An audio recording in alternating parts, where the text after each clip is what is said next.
সালাম আলাইকুম। অনেকে প্রশ্ন করছিলেন যে উপরের শেড গুলো কিভাবে করা, সোলার প্যানেল দিয়ে ছাউনির সিস্টেমে পানি পড়ে কিনা।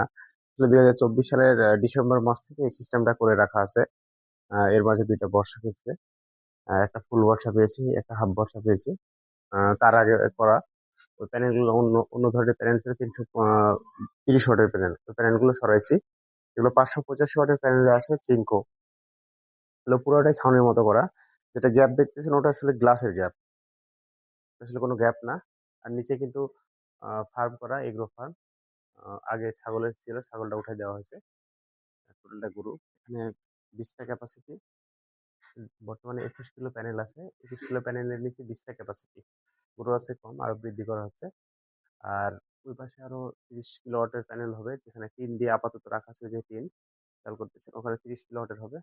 মোটামুটি ওখানেও 20টার উপরে গরু, 25টা মতো গরু হবে, 26টা। তো টোটাল 46টা গরুর মতো হবে।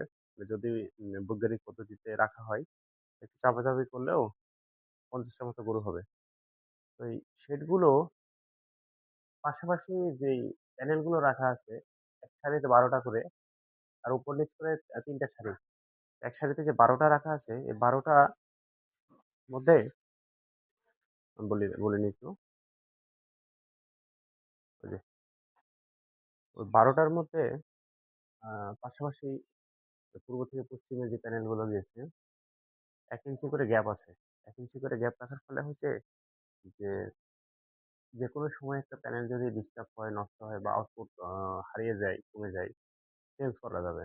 সেজন্য মূলত গ্যাপটা রেখেছি 1 ইঞ্চি করে। আর ওই 1 ইঞ্চি গ্যাপকে ঢাকার জন্য রাখা আছে প্লেন শিট উপরে। উপর থেকে আহ, নিজস্বভাবে বানানো প্লেন শিটটা হাফ, মানে 1.5 ইঞ্চি কেটে অল্প করে দুই দিক মোড়ায় দেওয়া হয়েছে, দিয়ে উপর থেকে রেখে দেওয়া হয়েছে। নিচ দিক থেকে আহ, যে তার দিয়ে পেঁচিয়ে রাখা আছে আর কি। আর যে জায়গাগুলো বেশি ফাঁকা গ্যাপ আছে মনে হচ্ছে, পানি লিকেজ হওয়ার সম্ভাবনা থাকে, সেগুলোতে প্রত্যেকটারই গ্লু দেওয়া হয়েছে, সিলিকন গ্লু, যেগুলো সিলিকন আঠাটা দেওয়া হয়েছে।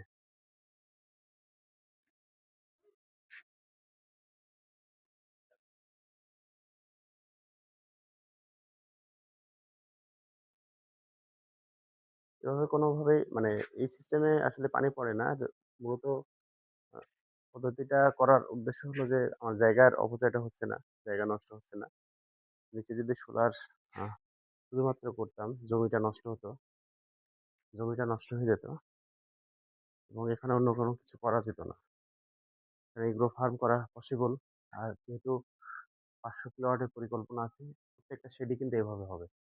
আর এইভাবে করলে গরুর নিচে, গরু গবাদি পশু বলেন, নিচে গোডাউন বলেন, ওই যে খড় রাখা আছে, খড় রাখা আছে যেভাবে খড় রাখা করছেন, খড়, এই ধরনের অনেক কিছু রাখতে পারবেন। প্লাস গরু, ছাগল, ভেড়া, অথবা অনেকের গোডাউন থাকে বিভিন্ন মালামাল রাখার জন্য। যেহেতু এটা গ্রাম এলাকা, তো কৃষি পণ্যগুলাই বেশি থাকবে, অনেকে করলে পারে। নিচে গরু, উপরে সোলার প্যানেল। এবং আরেকটা মজার বিষয়, সেটা আরেকটা ট্রিক্স আছে। ট্রিক্সটা হলো এই জায়গায় যে স্পেসটা অনেক